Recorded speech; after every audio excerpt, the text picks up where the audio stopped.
आज घी को हम घर में ही बनाकर तैयार करेंगे, वो भी घर की ही मलाई से। बहुत ही आसान है इसे बनाना। इस तरीके से आप प्योर घी घर में ही बना करके तैयार कर सकते हो। वीडियो पसंद आती है तो वीडियो को लाइक कर लीजिएगा। चैनल पर पहली बार है तो सब्सक्राइब कर लीजिएगा। साथ में जो बेल आइकन है उसको भी प्रेस कर लीजिएगा, ऑल पर प्रेस कीजिएगा, जिससे मेरी आने वाली सभी नई वीडियोज़ की नोटिफिकेशन आपको सबसे पहले मिल सकेगी। तो इसको बनाने के लिए सबसे पहले मैंने इस तरीके से दूध को उबाल करके रात को ही रख दिया था। इसी तरीके से मैं रात को दूध को उबाल कर रख देती हूँ छलनी से ढक करके, ताकि इसमें जो मलाई है वो बढ़िया से आए। जैसे मैंने फ्रिज में रखा था, इस तरीके से आप देख सकते हो कितनी मोटी मलाई आई है। फुल क्रीम दूध आप इस्तेमाल करते हो तो इस तरीके से आप मलाई निकाल करके घी बना सकते हो। बहुत ही बढ़िया घी बनता है, बिल्कुल शुद्ध घी आप घर में बनाकर तैयार कर सकते हो इस रेसिपी से। तो इस तरीके से सारी ही मलाई को इकट्ठा कर लेते हैं। इस तरीके से मलाई को इकट्ठा करके हम फ्रीज़र में रखेंगे, फ्रिज में नहीं रखना है।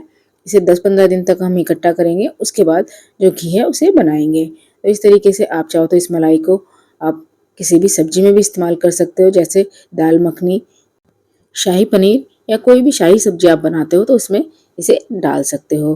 तो इस मलाई को इस तरीके से मैंने 15 दिन के लिए स्टोर करके रख लिया है। 15 दिन की मलाई को इसी तरीके से मैंने बॉक्सेस में डाल करके फ्रीज़र में रखा था, ताकि जो मलाई है वो ख़राब ना हो। आप फ्रिज में रखेंगे तो इसमें स्मेल आ सकती है, तो ध्यान रखिएगा फ्रीज़र में ही रखना है। और जब भी घी बनाना हो 5-6 घंटे के लिए इसे बाहर रख दीजिएगा। उसके बाद जो मलाई है सॉफ्ट हो जाती है। अब इसे बड़े से पतीले में हम डाल लेते हैं।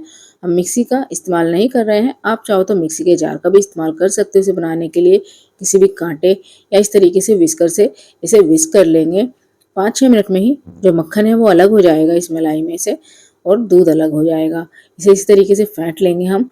आपको लगेगा कि अभी इसमें से जो मक्खन है वो नहीं निकल रहा है, लेकिन इसी तरीके से आप फेंटते रहोगे तो इसमें से जो मक्खन है अलग होने लगेगा। आप देख सकते हो मक्खन अलग होने लगा है और जो दूध है वो अलग होने लगा है।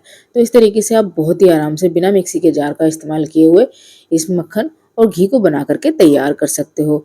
अगर फुल क्रीम दूध आप इस्तेमाल करते हो तो इस तरीके से घी को घर में आप ज़रूर बनाकर देखिएगा। आपको बहुत ज़्यादा मज़ा आएगा इसे बनाने में, और आप हमेशा से घर में इसी तरीके से बनाकर तैयार करोगे। तो जो मक्खन है वो अलग हो गया, तो इसमें आइस क्यूब्स मैं डाल रही हूँ। आप चाहो तो ठंडा पानी भी इसमें डाल करके इससे अलग कर सकते हो, लेकिन जो दूध है उसे मैं निकाल करके इस्तेमाल करूँगी। किसी भी सब्जी वगैरह या आटा गूंदने में आप इसे इस्तेमाल कर सकते हो। शाही पनीर बना रहे हो तो उसमें इस्तेमाल कर सकते हो, आटा गूंदने के लिए इस्तेमाल कर सकते हो। तो इस मक्खन को अच्छे से मिक्स कर लेते हैं एक बार, ताकि जो मक्खन है वो आइस क्यूब से सेट हो जाए, और इससे हम अलग कर लेंगे। उसके बाद इसे हाथों को अच्छे से वॉश कर लेना है। उसके बाद इस तरीके से जो मक्खन है उसे अलग कर लेना है दूध से। तो इस तरीके से जो मक्खन है बहुत ही बढ़िया बनकर तैयार हुआ है। इसे दूसरे बर्तन में हम निकाल करके रख लेते हैं और सारा मक्खन इसी तरीके से तैयार करेंगे। इस तरीके से बहुत आराम से आप घी बना सकते हो। थोड़ा मैशी हो जाता है, लेकिन घर में इस तरीके से शुद्ध घी आप बनाकर इस्तेमाल कर सकते हो। जो दूध है उसे साइड में रख दिया है मैं, आटा गूंदने में उसे इस्तेमाल करूँगी। तो इस तरीके से यहाँ पर थोड़ा सा मक्खन मैं अलग निकाल ले रही हूँ, और यहाँ पर थोड़ा सा मक्खन मैंने पतीले में डाल दिया है। जो बाकी का मक्खन हमने निकाला है उसमें थोड़ी सी हल्दी और नमक डाल करके बिल्कुल मार्केट जैसा मक्खन हम बनाकर तैयार कर रहे हैं। तो इस तरीके से हल्दी आप चाहो तो स्किप कर सकते हो या फिर डाल भी सकते हो। इसे बढ़िया से मिक्स कर लेंगे। इसे मैंने अच्छे से एक बार वॉश कर लिया था, और ताकि इसमें से जो भी दूध हो वो निकल जाए। अब इसे मैंने बढ़िया से मिक्स कर लिया है। 2-3 मिनट के लिए इसे बढ़िया से फेंटना है। उसके बाद इसे किसी भी इस तरीके से डब्बे में डाल देना है, जिससे कि शेप आ जाए बिल्कुल बढ़िया से स्क्वायर। तो इस तरीके से मैं इस डब्बे में इसे फैला लेती हूँ।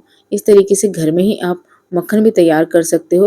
और जो वाइट मक्खन मिलता है बाजार में, वो मक्खन हमने बनाकर तैयार किया है। उसे भी आप हफ्ते भर तक के लिए स्टोर करके इंजॉय कर सकते हो, और इसे भी हफ्ते भर तक के लिए स्टोर कर सकते हो।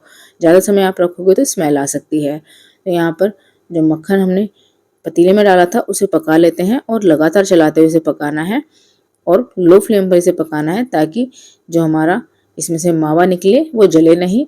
मावे का भी हम इस्तेमाल कर सकते हैं किसी भी मिठाई में। तो इसे पका लेते हैं इसी तरीके से हम चलाते हुए।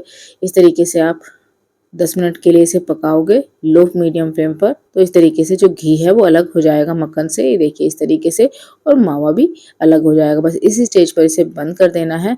बहुत ज़्यादा नहीं जलाना है जो मावा है, वरना घी में भी स्मेल आ जाएगी और अच्छा नहीं लगेगा, कड़वा लगेगा। तो इस तरीके से पकाया, उसके बाद इसे ठंडा कर लिया, और आप इसमें देख सकते हो मावा बहुत कम निकला है। हम डायरेक्ट बनाते हैं बिना फेंटे बिना, तो इसमें मावा बहुत ज़्यादा निकलता है, लेकिन हमें घी ज़्यादा चाहिए। तो इस तरीके से आप थोड़ी मेहनत कर लीजिएगा, जिससे कि इसमें घी बहुत ही बढ़िया निकलेगा।